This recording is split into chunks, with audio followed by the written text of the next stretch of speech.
Hello everyone, welcome to the commerce Adda platform. This is Saumya here और आज का marathon specially state PGT commerce students के लिए बहुत ही यूजफुल होने वाला है, तो स्किप मत करिएगा बिल्कुल भी। आज मैं आप लोगों के लिए मैराथन क्लास लेकर आई हूँ जिसमें सारे मिक्स जो यूनिट्स है सबके क्वेश्चंस आपको एग्जाम के लेवल के क्वेश्चंस यहाँ पर लेकर आई हूँ और आप लोगों को विद इन टाइम लिमिट ये सेट करना है। आई होप ये मैराथन आप लोगों को आपकी एग्जाम में सक्सेस दिलाई। तो सबसे पहला क्वेश्चन आपकी स्क्रीन पर है, 20 सेकंड्स के अंदर आपको ये सॉल्व करना है। हिंदी इंग्लिश दोनों में क्वेश्चन दिया हुआ है।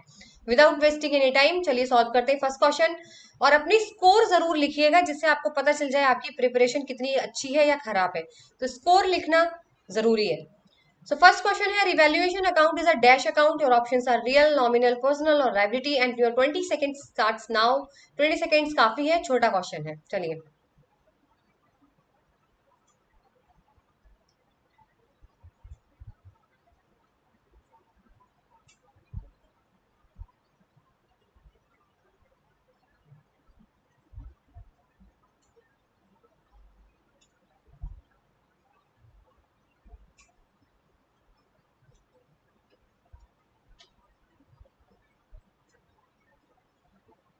चलिए, time is up and your right answer is option number B. अगर है तो प्लस कर लीजिएगा, नहीं तो माइनस में जाइएगा। ठीक है, देखो रिवैल्यूएशन अकाउंट क्या होता है। रिवैल्यूएशन अकाउंट बेटा तब बनाया जाता है जब कोई नया पार्टनर आए, किसी पार्टनर का रिटायरमेंट हो जाए या एसेट्स और लायबिलिटीज में किसी भी तरीके का चेंज आए तो हम रिवैल्यूएशन अकाउंट बनाते हैं। अब ये नॉमिनल क्यों है मैम? नॉमिनल के अंदर बेटा हम सारे इनकम और एक्सपेंसेस को रिकॉर्ड करते हैं। नॉमिनल अकाउंट के अंदर हम सारे खर्चे सारे इनकम को रिकॉर्ड करते हैं, यानी प्रॉफिट और लॉस पता लगता है इससे हमें। ठीक है, तो जब रिवैल्यूएशन अकाउंट को नॉमिनल अकाउंट इसलिए बोला जाता है कि बेटा जब भी कोई एडमिशन किसी पार्टनर का हो रहा हो, कोई रिटायर हो रहा हो या कोई भी चेंज आ रहा हो तो उसकी वजह से होने वाले प्रॉफिट एंड लॉस को रिकॉर्ड किया जाता है, उससे पता चलता है। इसीलिए रिवैल्यूएशन अकाउंट को नॉमिनल बताया गया है यहाँ पर। ठीक है,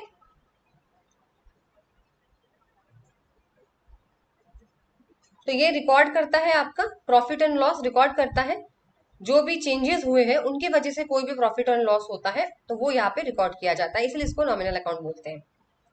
चलिए नेक्स्ट क्वेश्चन आपकी स्क्रीन पर है, which of the following is not the reconstitution of a partnership. Admission of a partner, dissolution of a partner, change in profit sharing and retirement of a partner. 20 second start होते हैं आपके। चलिए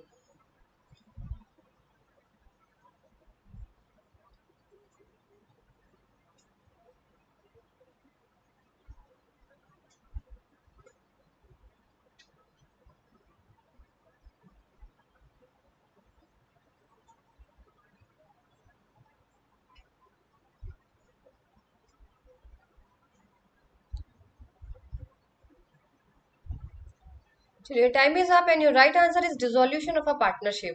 देखो बेटा, reconstitution of partnership का मतलब ही होता है पार्टनरशिप के अंदर कुछ चेंज करना, और डिसोल्यूशन का मतलब होता है खत्म कर देना।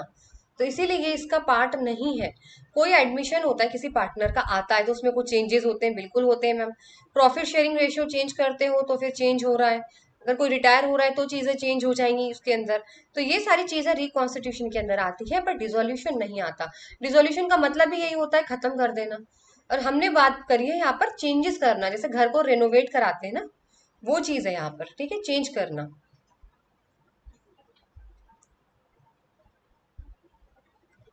चलिए नेक्स्ट क्वेश्चन आपकी स्क्रीन पर है, which analysis is judgmental process which aims to estimate current and past financial position and the result of the operation of enterprises, with primary objective of determining the best possible estimate and prediction about the future conditions. Your options are cash flow analysis, trend analysis, ratio analysis या फिर financial statement. And your time starts now. क्योंकि ये आपका marathon है, mock test ही समझिए, तो मैं कुछ एक्सप्लेन नहीं करूंगी, बाद में मैं एक्सप्लेन करूंगी। ठीक है,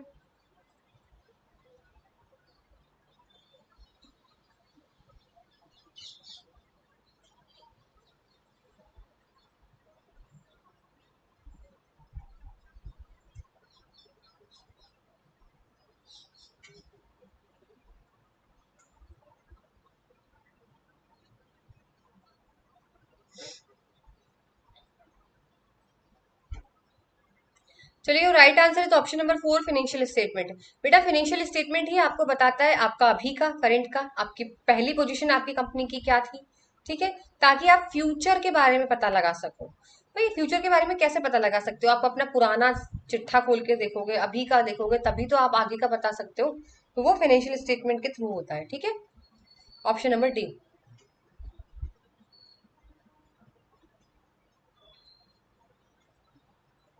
चलिए नेक्स्ट क्वेश्चन आपकी स्क्रीन पर है,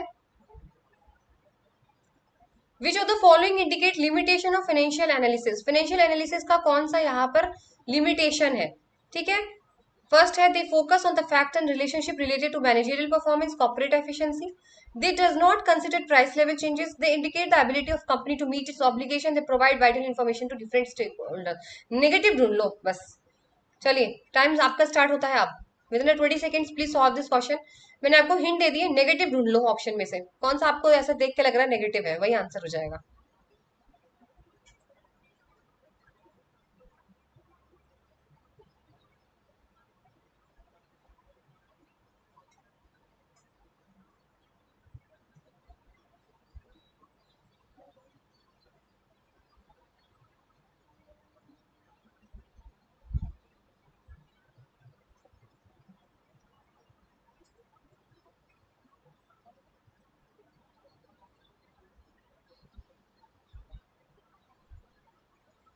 चलिए time is up and your right answer is option number 2, they does not consider price level changes, ठीक है। देखो मैंने अभी बोला नेगेटिव, डज नॉट आ गया। देखो फाइनेंशियल एनालिसिस बिल्कुल फोकस करता है रिलेशनशिप पे कि मैनेजरियल परफॉर्मेंस क्या है, कॉर्पोरेट कितना अच्छे से काम कर रहे हैं, तो राइट है, ठीक है। They indicate the ability to complete to meets obligation, बिल्कुल ये कहता है कि भाई अपने काम पूरे करूं टाइम पे, ये भी बिल्कुल ठीक है। डिफरेंट स्टेक होल्डर्स जैसे सप्लायर कस्टमर, उनको पूरी इन्फॉर्मेशन देना, ये भी इसका काम है। तो लिमिटेशन नेगेटिव क्या है, नेगेटिव है मैम यहाँ पे, they do not consider price level changes, यानी इन्हें क्या होता है ना कि पुराने जमाने पे बहुत चलते हैं, हिस्टोरिकल डेटा पे ज्यादा ये लोग काम करते हैं। कैसे, सपोज देखो, सपोज करिए कोई एक मशीनरी में कंपनी ने एक मशीन खरीदी थी 50 लाख रुपए की, 50 लाख की खरीदी थी, ठीक है। लेकिन अब महंगाई हो गई है और वैसे भी डेप्रिसिएशन है, तो उस वजह से अब उसकी वैल्यू हो चुकी है 10 लाख। तो कंपनी क्या करेगी, अपने रिकॉर्ड में वो 50 लाख की ही वैल्यू लिखेगी, उसे महंगाई से कोई मतलब नहीं है, प्राइस बढ़ने कम होने से। सपोज करिए किसी एसेट्स की कीमत जो थी पहले 10 लाख थी, और अब जो उसकी कीमत है अभी, अब उसकी कीमत है 50 लाख, बढ़ चुकी है। तो अब आप क्या करोगे इसके अंदर, फाइनेंशियल एनालिसिस के अंदर आप जो रिकॉर्ड करोगे ना बेटा, वो पुराना वाला ही अमाउंट रिकॉर्ड करोगे, यानी आप पुराने जो एसेट्स की वैल्यू 10 लाख थी आप वही लिखोगे। तो ये बोलता है कि जो प्राइस में चेंजेस होते हैं ना, वो चीज नहीं लिखी जाती, कि पुराना ही लेके चलते हैं। अगर जैसे आप लोगों ने पुराना फ्रिज 10 हजार का ही खरीदा है ना, तो आप 10 हजार ही लेके चलोगे, चाहे उसकी वैल्यू आप बढ़ जाए। वैसे बढ़ती तो नहीं, इलेक्ट्रॉनिक्स की चीजें तो कम ही हो जाती है, पर मैं आपको एग्जांपल दे रही हूँ। सपोज करिए आपने वो 10 हजार की सोना, सपोज करिए आपने सोना खरीदा था 1 लाख रुपए का उस टाइम पे, सपोज करिए 1 लाख का आपने सोना खरीदा था, अब वैल्यू बढ़ गई है ना, तो आपने पता अपने कंपनी के रिकॉर्ड में वही 1 लाख ही लिखा हुआ है, बल्कि आप सोने की कीमत कितनी है, सपोज करिए 2 लाख, पर आपने लिखा क्या है, पुराना ही। इसका मतलब ये जो फाइनेंशियल एनालिसिस है ना, ये अभी के जो चेंजेस होते हैं उसको रिकॉर्ड नहीं करती, जो कि गलत चीज है ना, क्योंकि वो पुराना ही लेके चल रहे हैं ये लोग अभी तक। चलिए next question, who can check the price fluctuation in the market by holding back the goods when prices fall and releasing the good when prices rise. Wholesaler, agent, retailer, mercantile agent, and your time starts now. बहुत easy question है, within 20 second solve करिए इसको और अपने score जरूर लिखिएगा।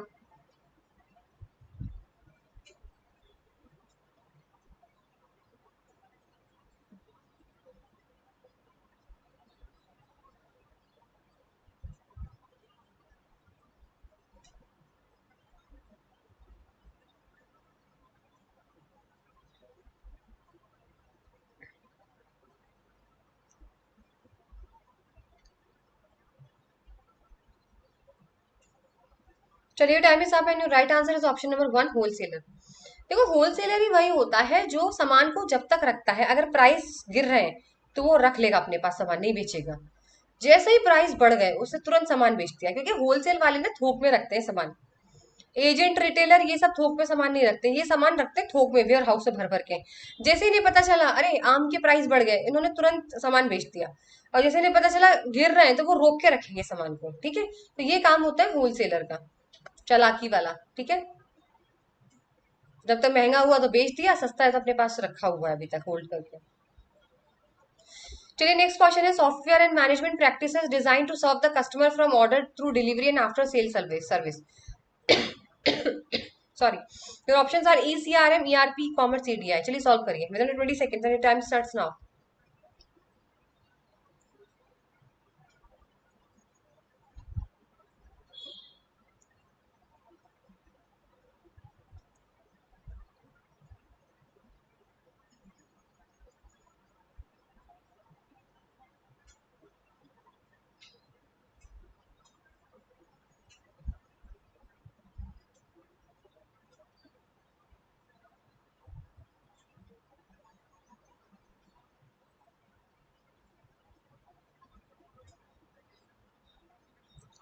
चलिए, your right answer is option number 2, ERP, resource planning, enterprises resource planning. इसमें ये बोला गया ऐसा कौन सा सॉफ्टवेयर है बेटा जो कस्टमर को डिलीवरी से लेकर यानी पूरा प्रोसेस, सामान बनाना, उसे भिजवाना, उसके बाद आफ्टर सेल सर्विस, बेच भी दिया है उसके बाद भी उन्हें कोई कंप्लेन होती है वो भी अटेंड करना, तो वो एंटरप्राइजेस रिसोर्स प्लानिंग का काम होता है कि आपने पूरा पूरा टोटल मैनेजमेंट का ध्यान रखना, डिलीवरी, सामान बनाने से लेकर डिलीवरी तक, और डिलीवरी के बाद भी सामान डिलीवर तो कर दिया, अब कस्टमर की कोई कंप्लेन है, फीडबैक है, वो भी अटेंड करना।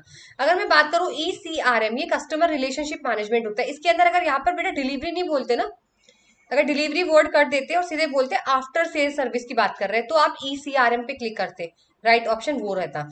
अगर सिर्फ सेल सर्विस की बात करें कि भाई कस्टमर को सामान तो बेच दे, उसके बाद जो उनकी प्रॉब्लम है वो देखना, तो वो करता है कस्टमर रिलेशनशिप मैनेजमेंट। लेकिन यहाँ पे बोल दिया गया पूरा प्रोसेस, यानी डिलीवरी से लेकर, बनाने से लेकर डिलीवरी, डिलीवरी से लेकर आफ्टर सेल सर्विस, इसलिए उसको बोलते हैं ERP, ठीक है, एंटरप्राइजेस रिसोर्स प्लानिंग।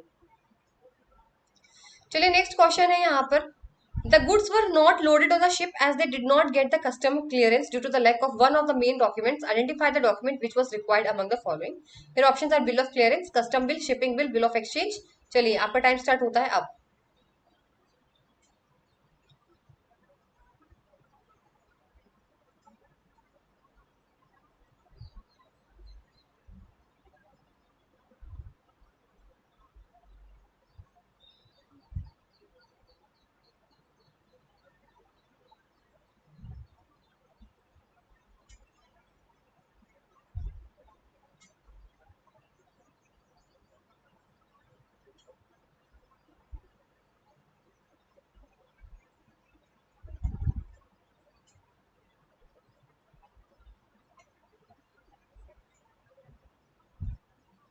चलिए, right answer is option number C, shipping bill. देखो, शिपिंग बिल क्या होता है, देखो यहाँ पर क्या होता है, आप सामान जो है अपना भिजवाते हो शिप पर भेजने के लिए, लेकिन उसको जब तक लोड नहीं करते, जब तक आप एक शिपिंग बिल का डॉक्यूमेंट नहीं दिखा देते बेटा, जब तक आप शिपिंग बिल का वो कागज नहीं दिखा दोगे, ठीक है, तब तक वो आपका सामान लोड नहीं करेंगे जहाज पे, ठीक है, क्योंकि जब वो कस्टम ऑफिसर्स होते हैं ना बेटा, वो आपको शिपिंग बिल देते हैं वहां पर। तो जब आप वो शिपिंग बिल दे दोगे, ठीक है, शिपिंग बिल जब आप दिखाओगे, उसके बाद ही आपका सामान शिप में लोड किया जाएगा, फिर उसके बाद आप किसी भी कंट्री में आपका सामान चला जाए, तो वो मेन डॉक्यूमेंट होता है shipping bill, option number C। अपने स्कोर जरूर मेंशन करिएगा। चलिए, नेक्स्ट क्वेश्चन है, the international business as it exists today is to great extent the result of language specialization, geographical specialization, cultural difference या फिर custom practices। चलिए, solve करिए।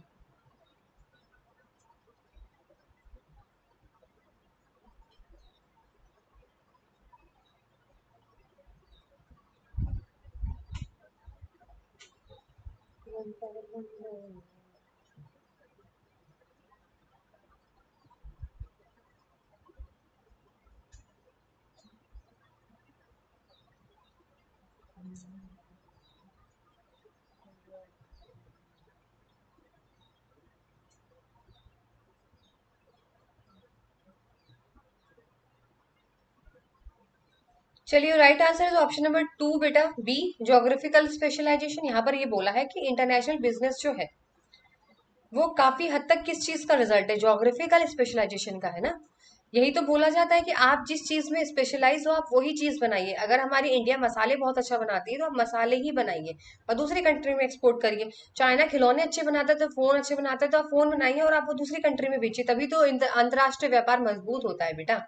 Geographical specialisation की वजह से ही तो होता है इंटरनेशनल बिजनेस। अगर कोई चीज कोई अच्छी नहीं बनाएगा तो आप व्यापार किससे करोगे भाई। चाइना अगर खिलौने अच्छे नहीं बनाता, कुछ भी अच्छा नहीं बनाता, तो चाइना के साथ बिजनेस कैसे होगा, इंटरनेशनल ट्रेड कैसे करोगे। तो इंटरनेशनल ट्रेड जो है वो ज्योग्राफिकल स्पेशलाइजेशन की वजह से ही होता है, क्योंकि हम लोग केक अच्छा बना रहे हैं इसीलिए हमारे इंडिया से लोग केक खरीद रहे हैं। ठीक है, अगर दूसरी कंट्री कुछ और बना रही है हम उनकी कंट्री से इसीलिए खरीद रहे हैं क्योंकि हम अपनी अपनी जगह पे सब स्पेशलाइज्ड है। ठीक है, ऑप्शन नंबर B।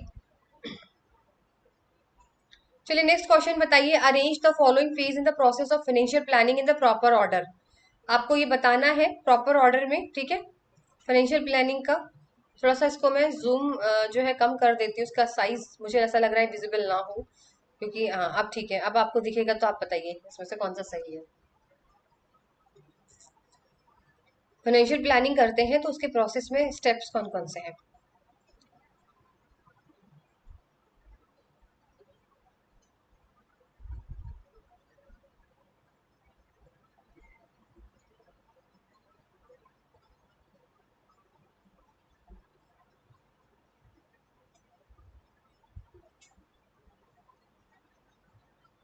सबसे पहले क्या करा जाता है बताइए बेटा। सबसे पहले आप सेल्स फोरकास्ट ही तो करते हो, देखना पड़ेगा आपको कि आपका ये सामान कितना बिकेगा। पता चल गया। अब कितना बिकेगा उसके बाद आप देखते हो प्रॉफिट कितना मिलेगा, इससे खर्चा कितना हुआ, प्रॉफिट कितना आएगा वो भी देख लिया।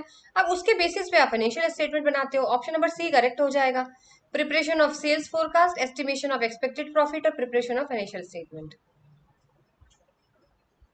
चलिए नेक्स्ट क्वेश्चन है, this form of primary market flotation involves requesting the subscription from the general public to participate in a company securities through the publication of advertisement. Your options are private placement, offer through prospectus, offer for sale, all of the above. जल्दी बताइए।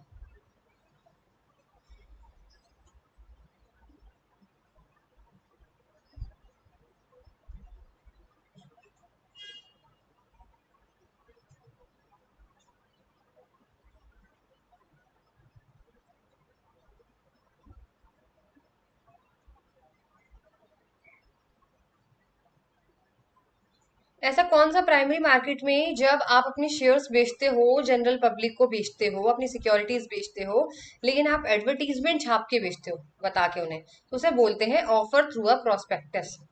Prospectus तैयार किया जाता है जिसमें आपकी company के बारे में सब कुछ लिखा होता है, फिर वो आप न्यूज़पेपर वगैरह में छपवाते हो, फिर उसे देख के लोग जो है आपकी शेयर्स खरीदते हैं। ठीक है, ऑप्शन नंबर बी। चलिए नेक्स्ट क्वेश्चन है, it act as a link between the investor and the depository which is authorise to keep track of dematerialised shares account. Your options are depository participant, depository, stock exchange, none of the above.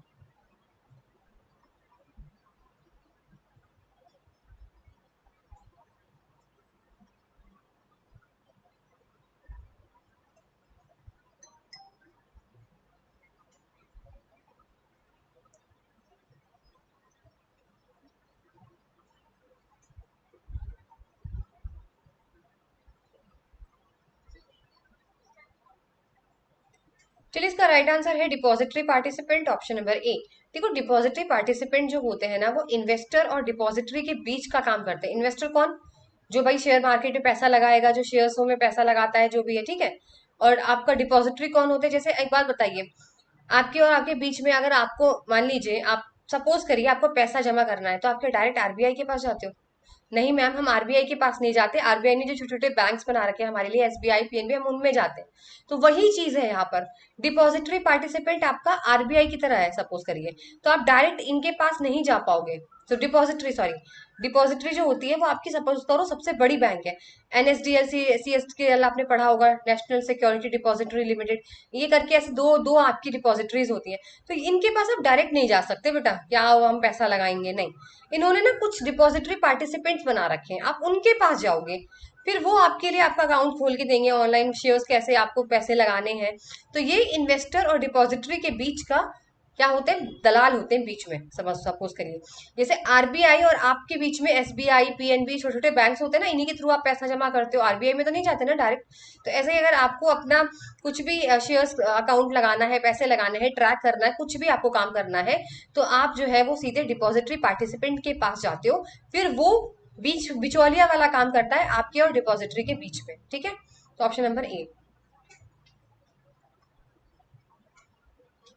चलिए next है, which of the following is characteristic of transactional leader? Inspirational motivation, management by exception, idealised influence और intellectual stimulation.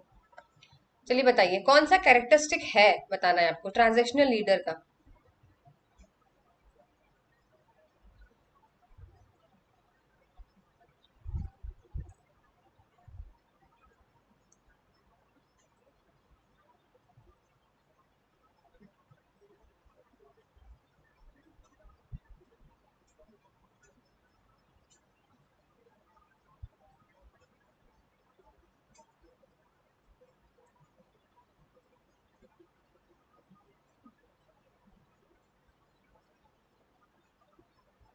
चलिए इसका right answer है management by exception, option number two. Transactional leader बेटा वो leader होते हैं जो लेन देन में विश्वास करते हैं। लेन देन कैसा? अच्छा काम करोगे तो रिवॉर्ड मिलेगा, बुरा काम करोगे तो पनिशमेंट मिलेगी, बस। अच्छा करोगे रिवॉर्ड मिलेगा, अच्छा काम नहीं करोगे तो पेनल्टी या फाइन या पनिशमेंट मिलेगी। अब देखो इनका कैरेक्टरिस्टिक होता है management by exception. Management by exception का मतलब ये होता है बेटा, ये जब तक आपके काम में टांग नहीं अड़ाते, जब तक आप अच्छा काम कर रहे होते हैं, जब तक सब कुछ सही चल रहा है, ये आपको किसी भी तरीके की परेशानी नहीं करते। आपको इंटरफेयर नहीं करेंगे, ठीक है। लेकिन जैसे ही आपने गलत काम किया तो फिर वो आके आपको टोकेंगे या आपको जो भी है, ठीक है। तो वो होता है मैनेजमेंट बाय एक्सेप्शन, ठीक है। बाकी इंस्पिरेशनल, मोटिवेशन, आइडियलाइज्ड, इंटेलेक्चुअल, ये सारे जो फीचर्स है ना बेटा, ये ट्रांसफॉर्मेशनल लीडर के होते हैं, जो परिवर्तन लाते हैं। वो आपको ऐसे इंस्पायर करेंगे कि आप चेंज हो जाओगे, आप उनको अपना आइडल मानोगे क्योंकि वो इतने स्मार्ट होते हैं, ठीक है। तो वो चीज होती है, जो तीनों बाकी है ना, ये आपके ट्रांसफॉर्मेशनल लीडर के कैरेक्टरिस्टिक्स है, याद रखिएगा। चलिए नेक्स्ट क्वेश्चन है, internal element that may interfere with the company's ability to achieve its objective is strength, weakness, opportunity और थ्रेट। इसको तो 10 सेकंड के अंदर सॉल्व करो भाई, बहुत इजी क्वेश्चन है ये।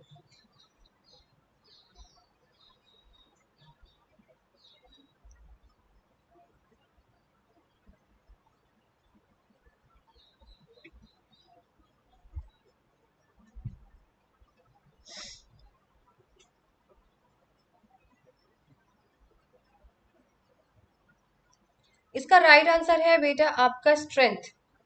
इंटरनल की बात करी गई है, आपके अंदर क्या होता है, कंपनी के अंदर और आपके अंदर सेम चीज है, स्ट्रेंथ और वीकनेस।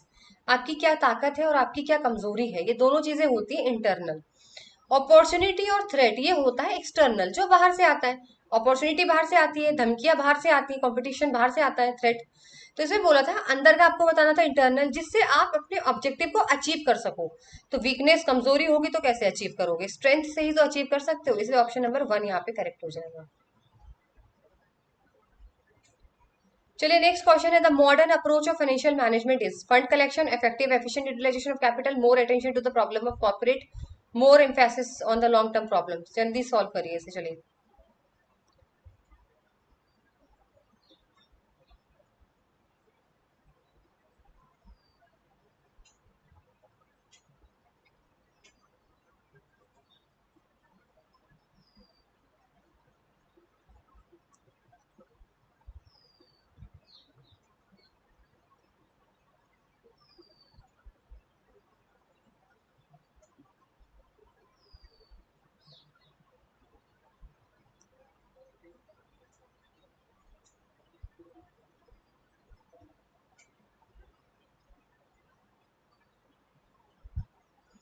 चलिए right answer is option number 2 बेटा, effective and efficient utilisation of a capital.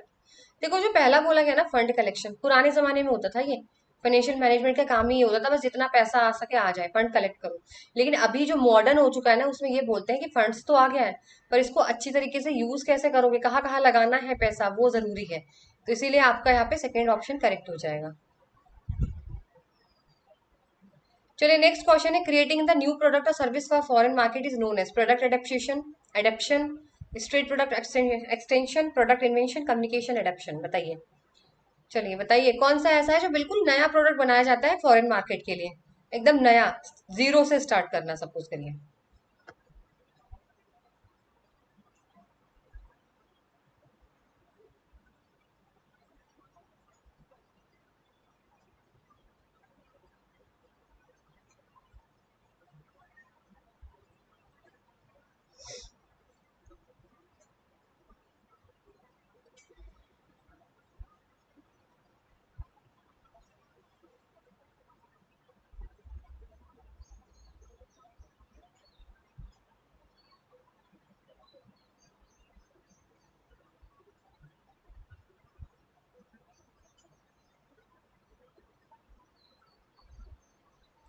चलिए right answer is option number 3, product invention.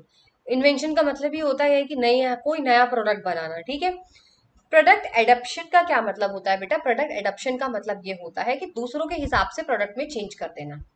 Suppose करिए हमारे इंडिया में जैसे आलू टिक्की है मैकडी की, तो हमने आलू टिक्की डाल दिया है हमारे इंडिया के हिसाब से, मैकडी ने क्या करा कि ये लोग तो बड़े चटपटे लोग हैं इंडिया वाले, इनमें तो मसाला डालो खूब सारा, आलू टिक्की कर दो। यानी प्रोडक्ट को आपके कंट्री के हिसाब से चेंज करना। स्ट्रेट प्रोडक्ट एक्सटेंशन का मतलब ये होता है कि हमें कोई चेंज नहीं करना प्रोडक्ट को, जैसा हमारा प्रोडक्ट है हर जगह वही बिकेगा, ठीक है। जैसा हमारा प्रोडक्ट है हम उसमें कोई चेंज नहीं करेंगे, वो हर जगह वही बिकेगा। नेक्स्ट है कम्युनिकेशन एडप्शन। कम्युनिकेशन एडप्शन में ये होता है कि प्रोडक्ट में तो कोई चेंज नहीं करेंगे, लेकिन एडवर्टाइजिंग, आपका कम्युनिकेशन के अंदर हम चेंज करेंगे, ठीक है। वो होता है communication adaption.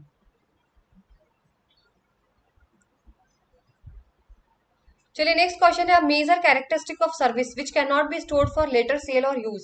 Service intangibility, service inseparability, service perishability, service variability, बताइए ऐसा कौन सा कैरेक्टरिस्टिक है सर्विस का जिसको हम लोग स्टोर करके नहीं रख सकते और ना ही हम ये कि बाद में बेच देंगे, ऐसा है। तो वो कौन सा फीचर्स है इसके अंदर, बताइए। 20 सेकेंड्स में सॉल्व करिए, बहुत छोटा क्वेश्चन है ये।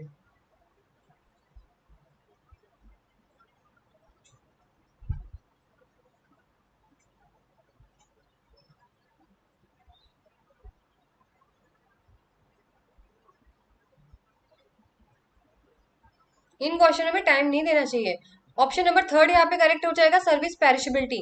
सर्विस के 4 कैरेक्टरिस्टिक्स होते हैं। पेरिशेबिलिटी यानी सर्विस को आप स्टोर करके नहीं रख सकते। आज डॉक्टर के पास अपॉइंटमेंट था, डॉक्टर आपका दांत चेक करने वाला था, आप नहीं गए टाइम पे, अब डॉक्टर ये थोड़ी ना उस टाइम को बचा के रख लेगा, नहीं ना, ठीक है। दूसरा होता है इंटेंजिबिलिटी, सर्विस को आप छू नहीं सकते, सर्विस को हम छू नहीं सकते, सिर्फ फील कर सकते हैं। तीसरा है सर्विस इंसेपरेबिलिटी, सर्विस को उसके ओनर से अलग नहीं किया जा सकता। यानी अगर डॉक्टर सर्विस दे रहा है तो ये नहीं कि डॉक्टर अलग है सर्विस अलग है, नहीं, दोनों सेम एक ही है, पास साथ में रहते हैं। सर्विस वेरिएबिलिटी, वेरिएबिलिटी इसका मतलब ये होता है कि देखो आप एक ही रेस्टोरेंट पे जा रहे हो पर अलग अलग वेटर वेटर आपको अलग अलग तरीके से सर्विस दे रहे हैं, उसे बोलते हैं वैरायटी। यानी कौन सर्विस दे रहा है, कौन ले रहा है, कहाँ ले रहे हो, उस सब चीजों पे भी आपका सर्विस जो है वो डिपेंड करता है, ठीक है। उसे बोलते हैं सर्विस वेरिएबिलिटी। चलिए नेक्स्ट है आपका, secret reserve can be prepared by assuming capital expenditure as revenue, outstanding expenses not shown in balance sheet, overvaluation of liability, या all these reasons, बताइए all of the above। Secret reserve जो है वो बनाया जा सकता है।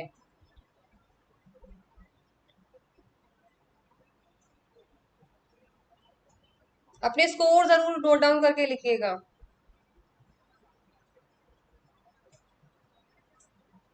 और 20 सेकेंड से ज्यादा मैं एक भी क्वेश्चन में आप लोगों को देने वाली नहीं हूँ, बहुत छोटे छोटे क्वेश्चन है, कोई लेंदी नहीं है जिसे पढ़ने में टाइम वेस्ट हो। ऑलरेडी मैं क्वेश्चन भी पढ़ती हूँ, एग्जाम्पल आपके ऑप्शंस भी पढ़ती हूँ, ठीक है। जैसे 20 सेकेंड्स में सॉल्व करो इसको, बिल्कुल टाइम नहीं है ज्यादा यहाँ पे देने के लिए। स्पीड बढ़ाओगे नहीं तो पेपर छूट जाएगा। चलिए इसका राइट आंसर है ऑल ऑफ दीज। देखो सीक्रेट रिजर्व बेटा वो रिजर्व होते हैं जो बैलेंस शीट में दिखाई नहीं जाते हैं, छुपा के बनाया जाता है। जैसे आप लोग इमरजेंसी में मम्मियाँ लोग जो चावलों में पैसे छुपा के रखती है ना, वो है, बस समझ लो। चावल में, बेड के नीचे, गद्दों के नीचे, आपने देखा होगा, मतलब खैर हमारे घर में तो ऐसा नहीं है बट होता है लोगों में, मम्मियाँ छुपा छुपा के रखती है, that is called secret reserve, ठीक है। तो ये जो प्रिपेयर करते हैं इसमें क्या होता है, कंपनी जानबूझ के जो है ना ज्यादा अपने आप को घटिया दिखाती है। यानी हमारे पास एसेट्स नहीं है, हमारे पास कर्ज ज्यादा है, हमने लाइबिलिटीज हमारे पास ज्यादा है, जानबूझ के ये दिखाती है कि हमारे पास प्रॉफिट नहीं है। झूठ दिखाती है, पर होता है प्रॉफिट, पर झूठ मूठ दिखाती है। कैसे दिखाती है, तो पहला ऑप्शन, कैपिटल खर्चा होता है पर उसको दिखा देती है रेवेन्यू। सपोज करिए मशीन खरीदी पर दिखा दिया रिपेयर करा है हमने, तो आउटस्टैंडिंग एक्सपेंसेस को दिखाया ही नहीं, जो बकाया है उसको दिखाया ही नहीं, लाइबिलिटीज ज्यादा दिखा दी। ऐसे दिखाते हैं ये लोग, ठीक है। तो उनमें जो पैसा बचता है वो पैसा सीक्रेट रिजर्व में रख देते हैं, वो प्रॉफिट बचा के। ऑप्शन नंबर डी करेक्ट हो जाएगा। चलिए नेक्स्ट है, what are the advantage of tailor made software. These are readymade software, low cost, high secrecy of data, या फिर नन ऑफ द अबव, बताइए कौन सा एडवांटेज है इसके अंदर टेलर मेड सॉफ्टवेयर का।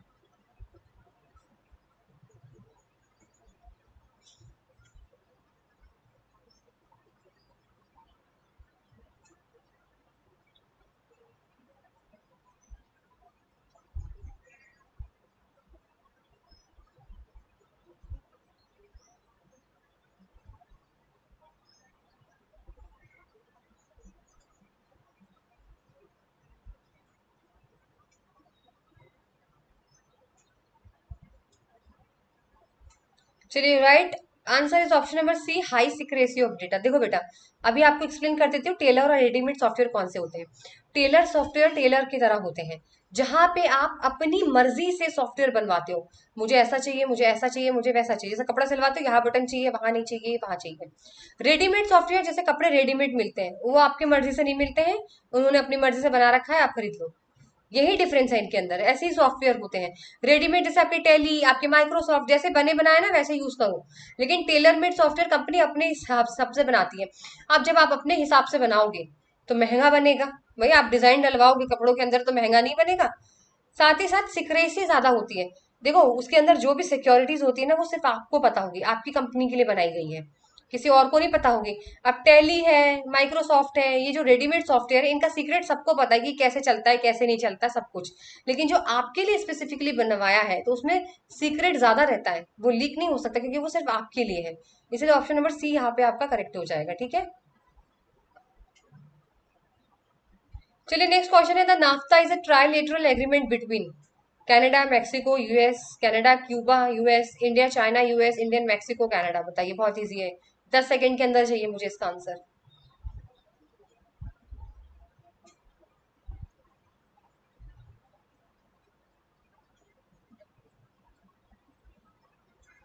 नाफ्ता नॉर्थ एग्रीमेंट जो आपका यहाँ पर होता है वो 3 कंट्रियों के बीच में होता है, वो है आपका option number A, Canada, Mexico और यूएसए। लर्न कर लीजिएगा।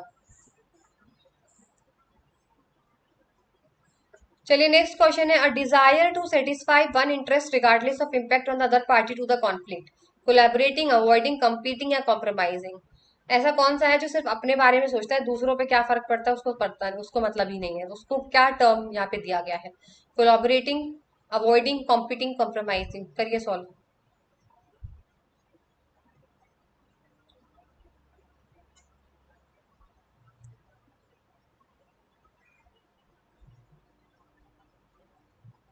भाई जो जो अपने अपने बारे में सोचता होगा वो कंपटीशन ही तो कर रहा है, कॉम्पीटिंग। सिर्फ अपना भला देख रहा है तो इसका मतलब इसका आंसर हो जाएगा कॉम्पीटिंग। अब ये चारों समझ लेते हैं चार्ट के थ्रू। देखो यहाँ पे रिलेशनशिप का गोल दिया हुआ है बेटा, और एक दिया हुआ अचीविंग गोल। आप रिलेशनशिप को ज्यादा मायने देते हो या फिर आप अपने गोल को अचीव करना है उसको ज्यादा मायने देते हो? सबसे पहला आता है अवॉइडिंग। अवॉइडिंग में बेटा ऐसे होते हैं अवॉइडिंग वाले जो ना तो गोल के ऊपर उनका ध्यान है और ना ही उनका रिलेशनशिप पे ध्यान है, ना वो अपने बारे में सोचते हैं ना वो तुम्हारे बारे में सोचते हैं। That is called avoiding. फिर होता है अकोमोडेटिंग। अकोमोडेटिंग का मतलब ये होता है जो दूसरों के बारे में थोड़ा ज्यादा रहता है, चलो मैं छोड़ देता हूँ तुम जीत जाओ, ऐसे वाला आदमी है। ठीक है, कि कोई बात नहीं तुम प्रमोशन ले लो मेरा कुछ नहीं है। वो रिलेशनशिप पे ज्यादा ध्यान देता है। वही अगर मैं बात करूं यहाँ पे आपकी कोलैबोरेटिंग की, कोलैबोरेटिंग में दोनों चीजें हाई रखता है, भाई तुम भी जीतो हम भी जीते, यानी तुम्हारा भी भला हो और मेरा भी भला हो। ठीक है, गोल भी अचीव करेंगे और रिलेशनशिप को भी अच्छा रखेंगे। फिर होता है कॉम्पीटिंग। कॉम्पीटिंग का सिंपल सा मतलब है रिलेशन से मुझे कोई मतलब नहीं है, मुझे अपना गोल अचीव करना है, भाड़ में जाए दूसरे लोग। ठीक है, कॉम्पीटिंग। कॉम्प्रोमाइज जो होता है वो 50-50 होता है, दोनों चीजें 50-50 होती है। ठीक है, कुछ छोड़ दिया कुछ पा लिया, ऐसा है। ठीक है, कुछ छोड़ दिया कुछ पा लिया। चलिए नेक्स्ट क्वेश्चन है, the secretariat of association of SAARC is situated at. बताइए इसका सेक्रेटेरिएट जो ये सार्क है इसका कहाँ पर है? न्यू दिल्ली, मुंबई, काठमांडू या जेनेवा? बताइए।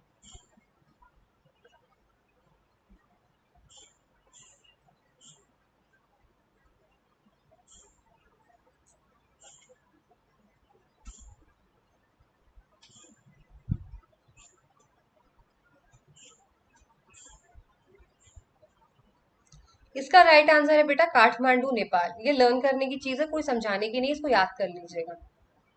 इसमें कौन कौन से मेंबर्स आते हैं सार के याद करिएगा। इसका एक निमोनिक है एमबीबीएस पेन, उससे याद करिएगा।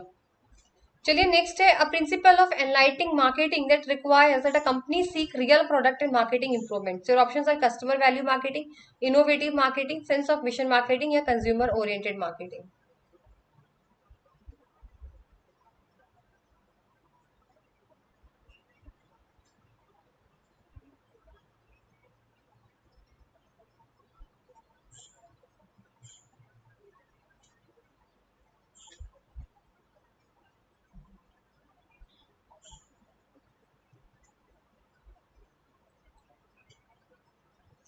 ऐसा कौन सा प्रिंसिपल है एनलाइटेड मार्केटिंग का जो ये बोलता है कंपनी को लगातार अपने प्रोडक्ट के अंदर इंप्रूवमेंट करना है? तो कोई भी चीज इंप्रूवमेंट बेटा कब करते हो? जब इनोवेटिव मार्केटिंग होती है, यानी आपको लगातार अपने प्रोडक्ट में इनोवेशन करते रहना चाहिए। जैसे पहले डिटॉल की साबुन आया करती थी, फिर उन्होंने क्या करा, डिटॉल का लिक्विड हैंड वॉश करने देने लग गए। अब लिक्विड हैंड वॉश छोड़ के अब ये लोग पाउडर देने लग गए, पाउडर छोड़ के अब सेशे आ गया, यानी कुछ ना कुछ नया इंप्रूवमेंट करना। So innovative marketing is the right answer. चलिए नेक्स्ट क्वेश्चन है, in which activity all the profit of a company are not distributed amongst the shareholder as dividend but a part of the profit is retained और reinvested in the business? Capital distribution, ploughing back of profit, liquidity distribution या profitability distribution? बताइए ऐसा कौन सा है जहां पे सारा प्रॉफिट कंपनी का डिस्ट्रीब्यूट नहीं किया जाता शेयर होल्डर को, बट कुछ पार्ट बचा के रखते हैं या फिर बिजनेस में दोबारा लगाते हैं, उसको क्या बोला जाता है?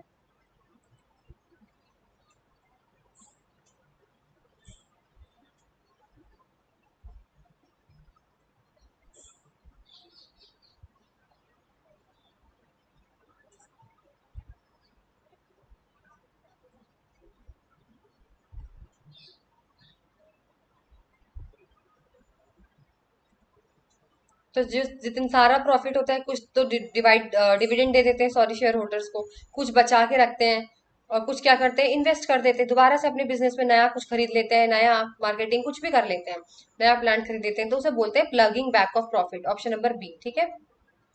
अपनी कंपनी में दोबारा उसको रख लेना या फिर इन्वेस्ट कर देना दोबारा से, प्लगिंग बैक ऑफ प्रॉफिट। चलिए नेक्स्ट है, joint life policy of account partner is nominal, memorandum, assets या फिर नन ऑफ दीज अकाउंट?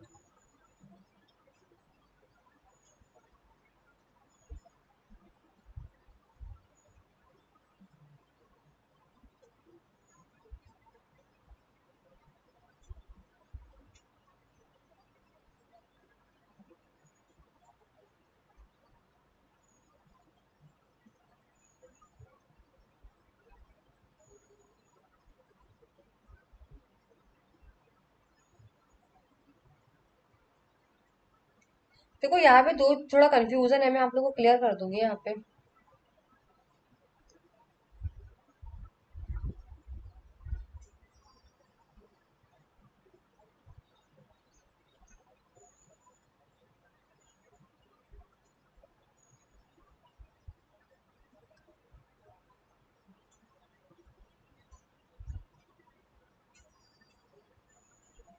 देखो इसका राइट आंसर हो जाएगा एसेट्स अकाउंट। वैसे अगर पूछा जाता था नेचर, तो नेचर पूछा जाता तो ये पर्सनल अकाउंट होता।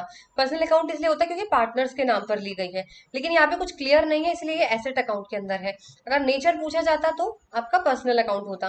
देखो ज्वाइंट लाइफ पॉलिसी अकाउंट ये होती है जब पार्टनर्स के नाम पर आपने पॉलिसी ले रखी है कंपनी ने, ठीक है, फर्म ने, तो अगर ले रखी है, सपोज किसी पार्टनर की डेथ हो जाती है तो आपको इकट्ठा पैसा फिर मिल जाएगा, ठीक है। तो ये एक एसेट की तरह क्यों देखी जाती है? क्योंकि इसकी वैल्यू होती है बेटा, ठीक है, इसकी क्या होती है, वैल्यू मानी जाती है। जिस चीज से फ्यूचर में आपको फायदा मिले, पैसा मिले, तो वो एसेट ही तो होता है। भाई एसेट का मतलब ही क्या होता है, जिससे फ्यूचर में फायदा मिले। तो फायदा मिलता है क्योंकि इसकी वैल्यू होती है ना भाई, आपको पैसा मिलेगा इसमें, इसीलिए इसको एसेट अकाउंट यहाँ पर बोला गया है, ठीक है। चलिए नेक्स्ट क्वेश्चन है, interest collected by an automobile company selling a car on instalment basis will be classified as investing, operating, financial, फिर कैश एंड कैश इक्विवेलेंट? यानी आप ऑटोमोबाइल कंपनी थी, उसने कार बेचती इंस्टॉलमेंट पे, अब उससे जो वो ब्याज ले रहा है उसको क्या बोलेंगे? इन्वेस्टिंग एक्टिविटीज है, ऑपरेटिंग है, फाइनेंशियल? देखो ब्याज लिया जा रहा है, कोई कार उसके बेच के, कार का पैसा नहीं लिया है उसने, कार बेच तो दी है पर उससे इंटरेस्ट बोला गया है, ध्यान रखिएगा।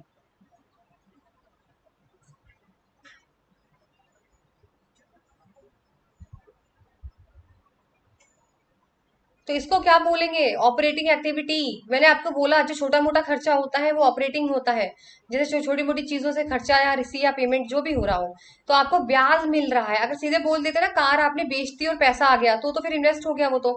लेकिन ऑपरेटिंग क्या होती है, जो डे टू डे वर्किंग में काम करते हैं, अब ब्याज आ रहा है आपके पास, वो ऑपरेटिंग हो गया, ठीक है। जो रिकरिंग नेचर के होते हैं ना बेटा, वो ऑपरेटिंग के अंदर आते हैं। चलो नेक्स्ट है, where is the address of the active cell displayed? Row heading, status bar, name box, formula bar? थोड़ा सा कंप्यूटराइज्ड अकाउंटिंग सिस्टम से क्वेश्चन है ये आपके। बताइए कहाँ पे है एक्टिव सेल, कहाँ पे दिखाया दिखाया जाता है या दिखता है कहाँ पर? रो की हेडिंग में, स्टेटस बार में, नेम बॉक्स में या फॉर्मूला बार में? इसमें तो कोई समझाने जैसा नहीं है, आंसर बस बता दीजिए कौन सा है, कहाँ पर आपको एक्टिव सेल दिखता है।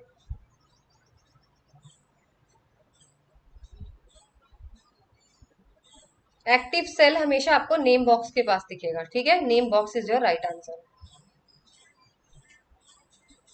चलिए, according to which section of the partnership act 1932 the dissolution of a partnership between all the forms of a firm is called the dissolution of a firm? Section 32, section 35, section 37, 39? कौन सा section है जो ये बोलता है कि अगर partnership खत्म हो गई है बिटवीन ऑल द पार्टनर्स, सारे लोगों के बीच में, तो उसको हम बोल देंगे कि पूरा फर्म ही खत्म हो गया है, डिसोल्यूशन ऑफ फर्म। जब सारे चार चार लोग थे पार्टनरशिप में, चारों के बीच में सब खत्म हो गया है, तो इसका मतलब ये होगा कि पूरी फर्म भी बंद हो गई है। तो उसे कौन से सेक्शन में बोला गया है?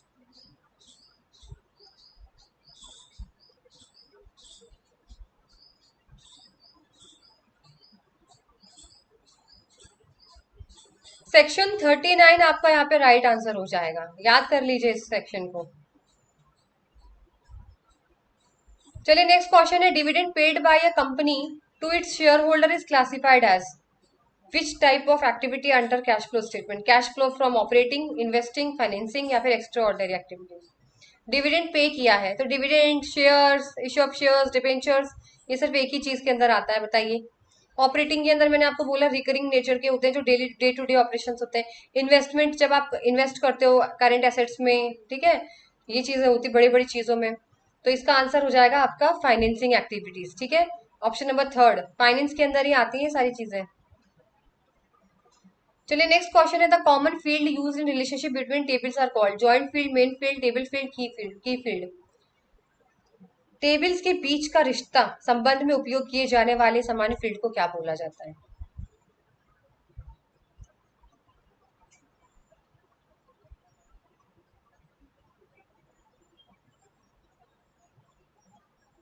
टेबल फील्ड मत लगा देना, की फील्ड इसका राइट आंसर होगा। जो दो टेबल के बीच का रिलेशनशिप है वो की फील्ड के में वही उपयोग किया जाता है, ठीक है। तो की फील्ड आपका राइट आंसर है। चलिए नेक्स्ट क्वेश्चन है, the sales and account receivable sub system deals with? बताइए। Recording of sales, maintaining of sales ledger, receivable, the preparation of budget, the preparation of profit and loss account या balance sheet? सबसे पहले क्या करते हो, फिर क्या करते हो, फिर क्या करते हो सेल्स में, ये बस आप बता दो चलो।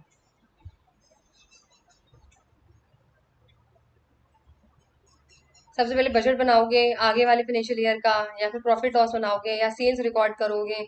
सेल्स के बारे में पूछा गया है तो याद रखो क्या करोगे सबसे पहले।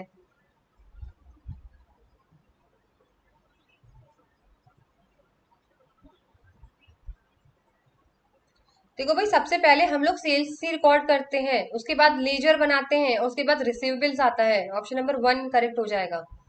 The recording of sales, maintaining of sales ledger and receivables. चलिए नेक्स्ट क्वेश्चन है, the component of computerise system are? बताइए। कौन कौन से कंपोनेंट कंपोनेंट होते हैं कंप्यूटराइज्ड अकाउंटिंग सिस्टम के?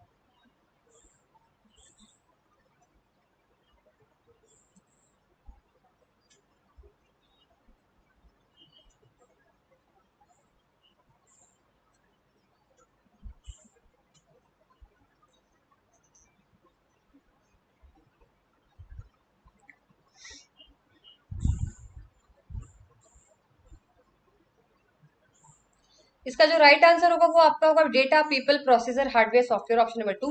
पहला स्टेप होगा इसके अंदर हार्डवेयर, नोट डाउन कर लीजिएगा, जो चीज आप छू सकते हो, सीपीयू, लैपटॉप आपका, ठीक है, माउस। उसके बाद होगा सॉफ्टवेयर, जो अंदर आप काम करते हो, टैली, माइक्रोसॉफ्ट, ये वो। उसके बाद होगा डेटा, फिर डेटा डाला जाएगा। डेटा कौन डालेगा? People, accountant, CA, CS.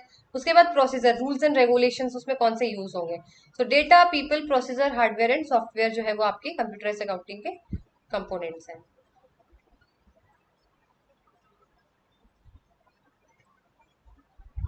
चलिए नेक्स्ट है, which one of the following is not an advantage of computerised accounting system? Computerised accounting system का कौन सा एडवांटेज नहीं है?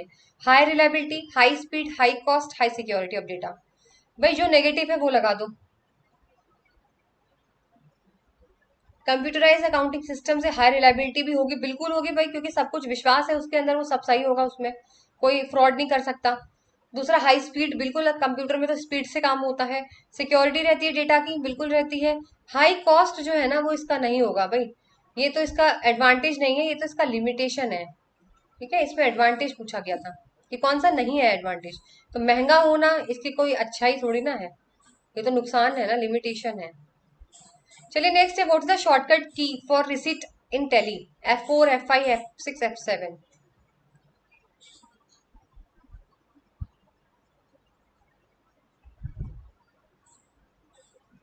शॉर्टकट की F6 यहाँ पर यूज होगा, याद कर लीजिए, इसे समझने जैसा कुछ नहीं है।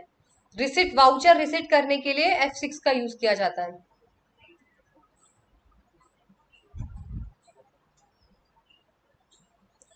चलिए नेक्स्ट क्वेश्चन है, a bank reconciliation system is prepared by banker, accountant of business, auditor या फिर रजिस्ट्रार।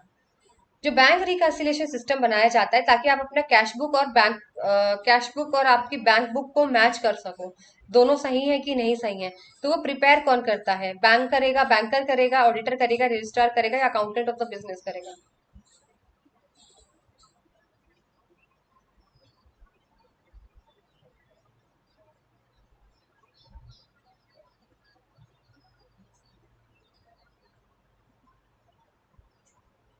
देखो भाई, बैंक रिकंसिलिएशन सिस्टम हम ही बनाते हैं, पर्सन बनाता है, accountant of the business, business का जो अकाउंटेंट होगा, सीए सीएस होगा, वही बनाएगा, या कंपनी बनाएगी, जो कोई भी बनाए कंपनी के अंदर। अगर हम हमारी बात हो रही तो हम खुद बनाएंगे। ठीक है, तो ऑप्शन नंबर बी यहाँ पे राइट होगा। चलिए आज का सेशन यही तक था। आई होप आपको ये मैराथन बहुत अच्छी लगी हो, मैंने एक्सप्लेन भी कर दिया है आप लोगों को, और अपने स्कोर जरूर देख लीजिएगा कितने हुए आपके।